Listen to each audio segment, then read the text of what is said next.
आज युवा दिवस को लेकर के, आज युवा दिवस है और आज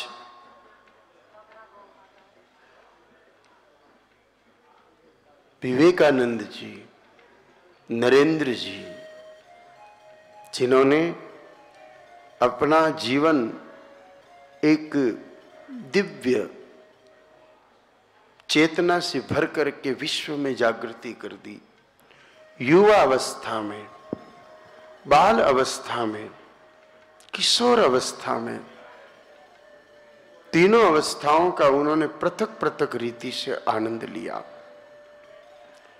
स्वामी विवेकानंद जी का नाम आते ही कि एक ऐसे युवक की छवि सामने आती है जिसने उस समय औपनिवेश काल में, जब हम अंग्रेजों के गुलाम थे, उस समय भारत की छवि को जगत गुरु की स्थिति में लाके खड़ा कर दिया। पराधीनता की अवस्था में भी भारतीय अध्यात्म को बड़े सुंदर रीति से प्रस्तुत कर दिया। वेदांत के माध्यम से जीव ब्रह्म की एकता के तत्व को संसार के सामने रख करके उन्होंने जो कार्य किया, सनातन धर्मी सदा विवेकानंद जी के ऋणी रहेंगे। आज ही के दिन 12 जनवरी को 1863 में नरेंद्र दत्त नाम से उनका जन्म विश्वनाथ दत्त जी के यहाँ हुआ, जो कि पाश्चात्य सभ्यता में विश्वास रखते थे। विश्वनाथ जी को लगता था कि अंग्रेज ही अच्छे हैं और अंग्रेजियत ही अच्छी है।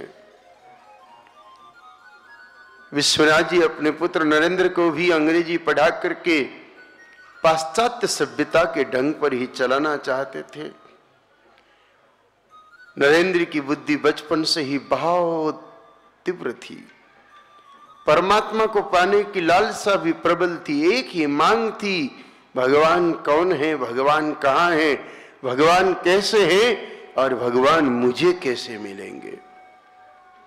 याद रखना, भगवान को पाने का सबसे बड़ा साधन तीव्र इच्छा है, और तीव्र इच्छा पैदा होने पर फिर उसके अनुसार कार्य करना है, उसके अनुसार कार्य करना है।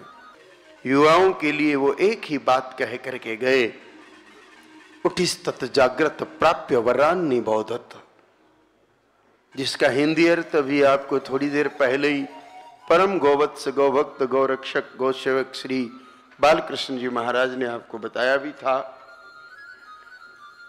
उठिस्तत जागृत प्राप्य वरान्नि बोधत, यानी कि उठो जागो। पहले उठो का और फिर जागो कहा, जागो और उठो नहीं कहा। यानी कि इस बात को समझने की ये बात इतनी सी नहीं है कि कह दिया कि उठो जागो और तब तक मत रुको। भाई जो उठ गया वो तो जगा हुआ ही है, पर यहां पर सोए हुए को उठाने की बात नहीं थी, यहां उठे हुओं को जगाने की बात थी।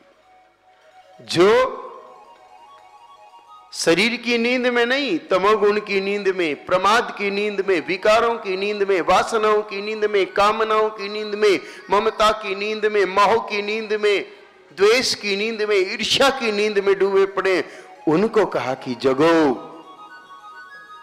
और तब तक रुकना मत जब तक अपने लक्ष्य को अर्जित नहीं कर लो। हमारा लक्ष्य क्या है? हम लोगों को अभी इस समय ये विचार करना पड़ेगा, इसी समय विचार करना पड़ेगा कि हमारा असल में लक्ष्य क्या है, हम चाहते क्या हैं, हम करना क्या चाहते हैं, हमारे जीवन का लक्ष्य क्या है।